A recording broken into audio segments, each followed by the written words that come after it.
A new poker room just opened up in Austin, Texas. TCH Social invited me to come out and do a meetup game and a live stream with none other than the Texas Attorney General, Ken Paxton himself. It's a 1-2 game, so super low stakes here for you guys, $60 to $500. Of course, I'm in for the maximum on the live stream. Don't worry, later on we'll get more money on the table. In the first hand of the night, I put the $20 straddle out there and Dwayne limps. When the action comes back around to me, with one of the best hands ever created, I decide to raise it up to $80. Dwayne goes for the old check raise here and makes it $225. The old limp raise, huh? You're too young for that.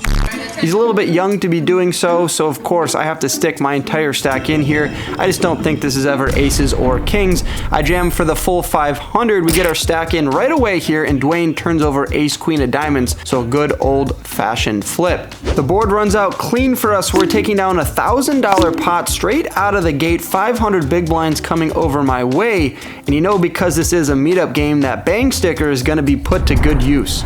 Alright, since it's a meetup game, we're moving around to different tables. We find ourselves in a nice spot here. In the next table, there's a raise to $20 and 2 calls. I decide to 3-bet it up to $105. The action folds back around to Keith, who decides to jam for $306. So I don't know what's going on here in Austin, Texas, but a lot of these players like to do the limp raising and limp jamming. Of course, with king queen, I decide to call it off here. It's likely Keith has a small pocket pair or suited connector. So when I call and he shows me ace king offsuit, what is going on here? He just calls the 20 with only me left behind, and of course I fall into his trap and raise it up and call his shove. We're gonna run this twice, but both boards are an absolute disaster for me, so $650 going over to seat number 1.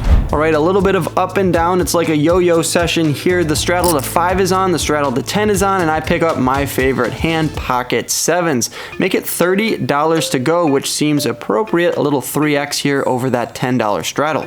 Only Keith puts in the call. He's the only one that wants to give me action at this table, and the flop comes 7-4-4. Bang! We flop a boat. And this, you guys, is the perfect example why pocket sevens is the best hand ever created. No joke, I flop more sets of sevens than any other pocket pair, and yeah, 7-4-4, a dream flop for us, and I decide to check it behind. I want Keith to catch up or bluff on the turn, but the turn comes a 5 of hearts, and Keith now checks it over to myself. There's $68 in the middle, and I go small for $30, and he snap calls. When the river comes a 9 of clubs, I bet out for Cinco de Mayo here. What better bet to put out there when I flop a boat with sevens full? I gotta donate that. Wait. Let's go! Keith, I got 2 sevens under there, and yeah, the joke is on you here. $238 coming over my way. Finally back up into Profitsville. You see these beautiful hats sitting on the noggins of a few of my subscribers? Well, they're for sale on my website. Go and purchase one if you guys are interested.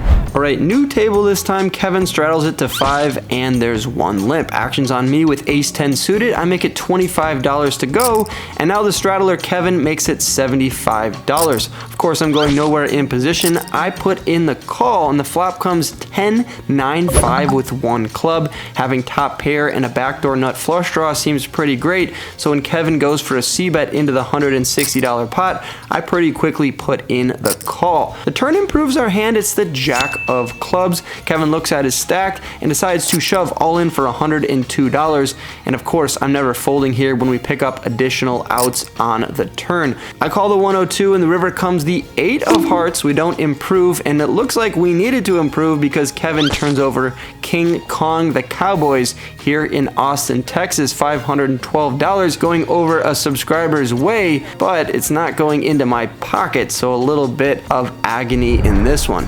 All right, that's it for the meetup game. We are now headed over to the live stream table with a fun cast and crew. A lot of people here that you'll definitely recognize. We even have the actor that played Eazy-E from the movie Straight Outta Compton. So A lot of fun people to battle with here, and I come in for 2360 in this 5-10 stream.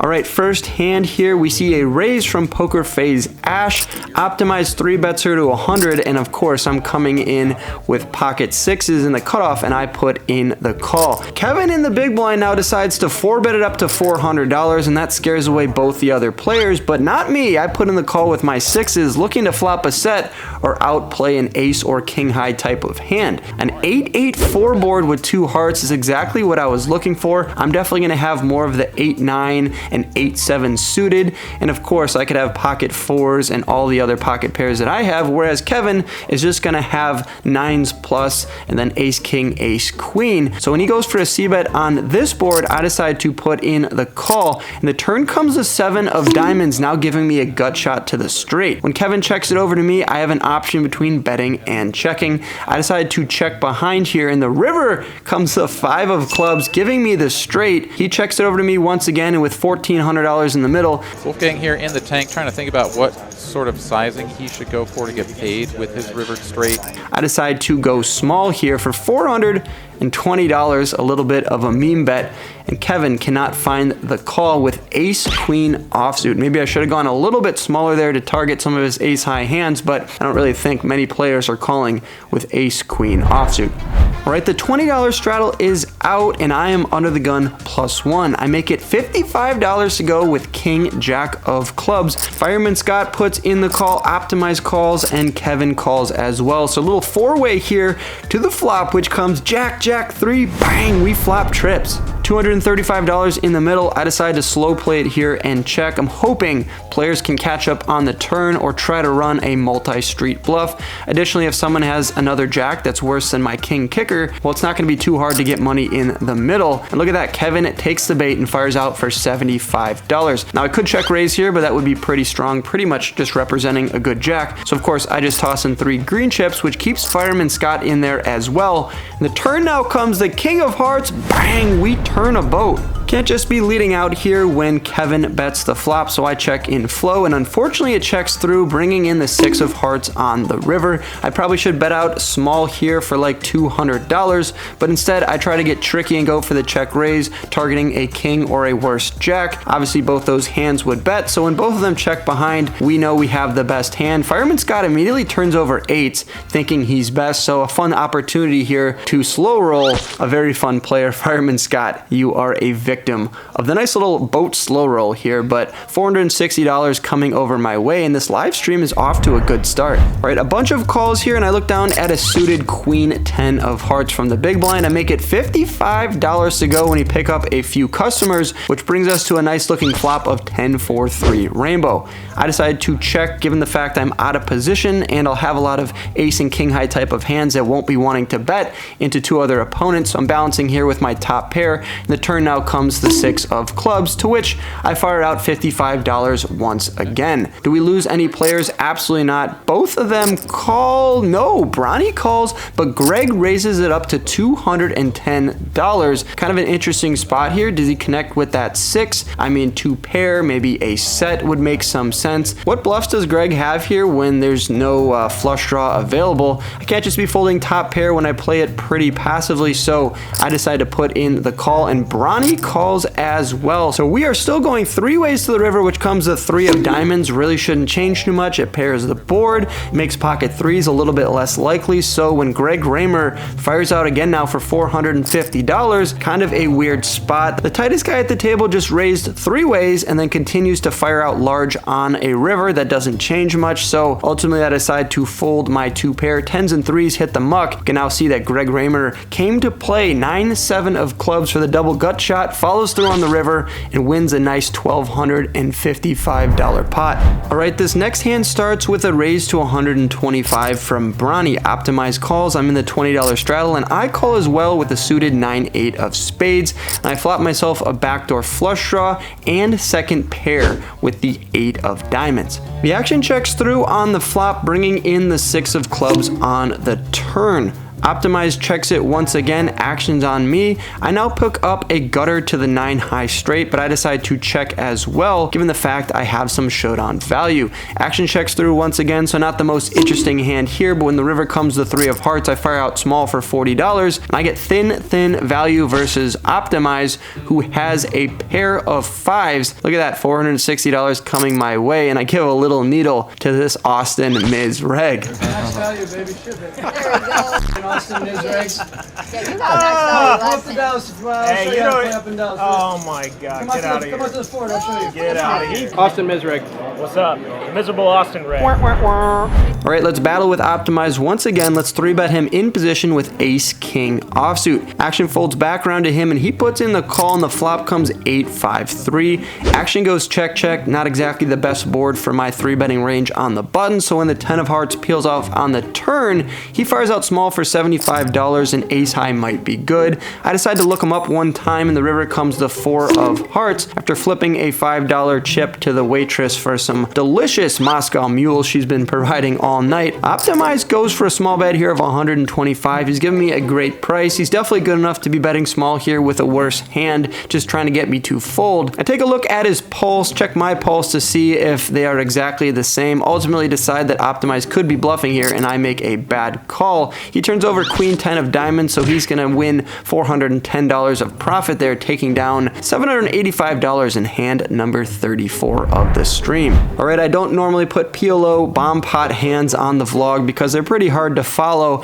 and the equities always change, but kind of a funny thing here. Look at my equity on this one. I have -2% because my hand is that bad. Something I've never seen before. Had to throw that into the vlog, but this hand is a little bit better. Ace Queen offsuit from the straddle. Kevin opens it up to $60 over my $20 straddle, and of course I'm gonna come in for a 3-bet, and I decided to go large here for $245. Kevin is gonna defend in position. The flop comes pretty groovy for us. Ace Queen 7.